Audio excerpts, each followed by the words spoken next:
Alright, mga minamahal, yes, it's me again, Alicia nyo. Nagbabalik muli para sa ating panibagong video.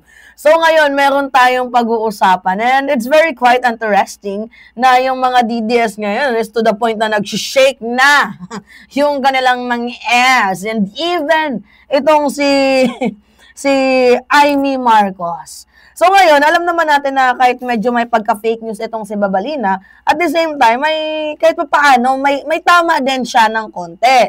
Kasi, itong balitang to, basahin natin Yan. Pero ito yung cellphone yung gamit ko. Pero yan, basahin natin. Ilalagay ko na lang dyan, edit natin. Ibinulgara ni Senadora Amy Marcos na si Justice Secretary Boying Rimulya umano ang nakatakdang italaga bilang susunod na ombudsman ngayong araw. So basically, ngayong Lunes. So antay-antay na lang tayo. I don't know kung sa pag-upload ko ng video na to, ombudsman na itong si Boying Rimulya or baka mamayang gabi pa. Tingnan lang natin. So ayon kay Marcos, malinaw na kalapastanganan daw kuno sa konstitusyon ng naturang hakbang at sisira umano ito sa kredibilidad ng ombudsman. So, Amy, itim pa rin ang kulay ng bayan. Boying itatalaga na raw na ombudsman. Wow! Wow ha! Galing sa yung salitang itim pa rin ang kulay ng bayan. Alam niyo kung kaninong kung sino ang bumaboy sa imahe ng ombudsman, wala pong iba kundi yung inappoint ni former President Duterte na si Martires. Natatandaan ninyo yung ginawa ni Martires kay Revilla? Yung kanyang PDAF, 'di ba? If I am not mistaken, ano yung nangyari doon? Acquitted pero pinagbabayadan pa ng 100 plus million. Meron bang acquitted na magbabayad ng eclavush? 'Di ba? And then beside, meron pa akong nakita Ito, yan. Hindi niya yan ginawa Yan yung article na yan. Anti-corruption group asks ombudsman to review Jinggoy's bail. 7 years ago na to, mga minamahal, pero wala pa ding naging aksyon itong si Martires. At ito yung pinakamalala na kailangan baguhin. Yan. Kasi alam ninyo, 'di ba, na nung kapanahunan ni VP Sara Duterte yung mainit-init yung issue sa impeachment, talagang gustong ipa-review yung kanyang SALN. Ngayon, ang ginawa ni Martires, mga minamahal, sabi dito, Martires wants jail term for people's commenting on government official SALN. So ngayon, ang ginawa ni Martires, bago kayo makakuha ng SALN ng isang public official, dapat daw po ay dadaan muna sa kanya. Like, wow, kakaiba itong si Ombudsman Martires, tapos sasabihin ninyo na magiging itim ang kulay, 'di ba, ng ating bayan kapag na-appoint bilang ombudsman itong si Boying Rimulya. Alam niyo kung ano yung sabi ng ating kapwa vlogger. May papakita ko sa inyo. Ang mga DDS daw na malapit kay dating Pangulong Duterte ay hindi daw po komportable sa posibleng appointment ni Boying. Ito mga kapwa natin DDS. Oo. Mga DDS ba? Hindi, mga minamahal. Mga kapwa natin vlogger. Oo. Sabi nila, ang mga DDS daw po ay na malapit kay dating Pangulong Duterte ay hindi rin komportable sa posibleng appointment dito kay Boying. Dahil daw sa mga nakaraang buwan, ang DOJ sa ilalim ni Rimulya ay nagpakita daw ito. Wait lang, may tumatawag. Maya ka na tumawag.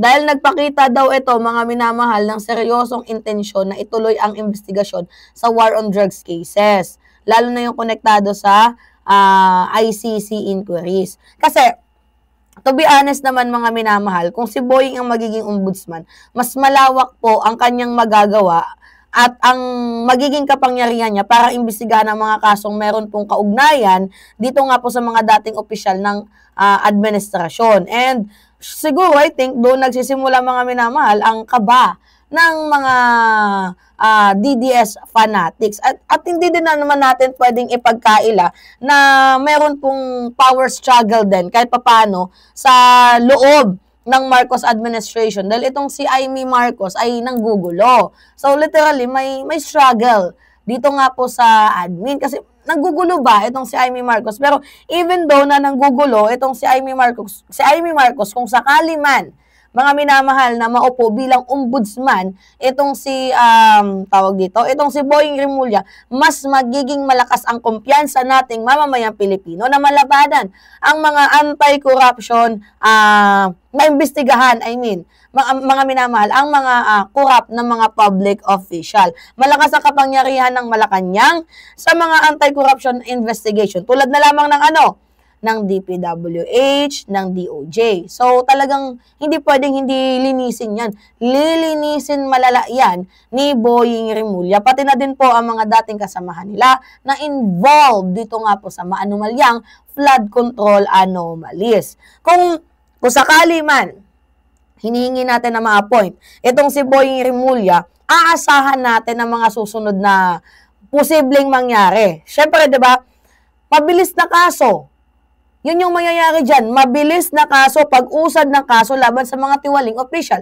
Bakit? Kasi naging, dating Department of Justice, alam niya kung saan umiikot ang mga sindikato. O, sindikato saan? Sa red tape, at sa mga networks, at sa iba pa. So, meron na siyang knowledgeable na siya for that. Besides, posible din po mga minamahal na ma-reopen ang mga untouchable cases. Ang dami mga untouchable cases, lalo pa mga minamahal sa mga flood control anomalies, yung mga overpriced na mga proyekto nila, diba? Yung mga ghost project ng mga contractors, posible pong ma-reopen yung mga untouchable cases na yan sa pamamagitan ni Boying Rimulya kung siya po ay ma-appoint bilang ombudsman ng bansang Pilipinas. And mas mahigpit po na coordination sa COA, ICI, at dito nga po sa AMLAC. So, inaasahan na natin yan. And posibleng magkaroon ng Unified Anti-Corruption Front. Alam niyo yan, mga minamahal, isang bagay na matagal nang hinihintay ng publiko na, magsama-sama yung grupong yan. COA, ICI, AMLAC, para po tirisin itong mga nang aapi sa pera ng kaban ng bayan. And beside, bukod pa dyan, potential backlash from the old political network. Yan po yung isa sa pinakamatinding inaasahan natin kung sakaling ma-appoint bilang ombudsman. Ito nga pong si Boying Rimulya. Kasi kung sino ang tinatamaan sa reforma, malamang sila din yung unang mag-iingay. Kaya makikita ninyo na baka magkaroon ng political backlash dyan sa mga political network na yan. Kaya para sa mga mamamayang Pilipino, mga minamahal, malinaw naman talaga na gusto natin ng hustisya. Kahit nga din ako gusto ko ng hustisya, di ba? Hustisya at katapatan sa serbisyo. Kung ang appointment lang ni Boying Rimulya ang magiging solusyon at magbubukas ng panibagong yugto ng transparency, ng accountability, so bakit nyo pahaharangin ito? Or maybe natatakot kayo for your political interest, for yourself, dahil mga involved kayo. Tanong lang mga minamahal, ano ba yung kinakatakot nila? Ang pagkawala? Ano ba ang kinakatakot nila? Natatakot ba sila saan? Sa pagkawala ng kapangyarihan? Or baka sila ay managot sa kanilang mga ginagawang kasalanan? Tanong lang. Diba? Gets ninyo mga minamahal? Kaya sabi ko sa inyo, humanda ang mga dapat maghanda. Diba? Kasi very soonest, mananagot ang merong pananagutan. Diba?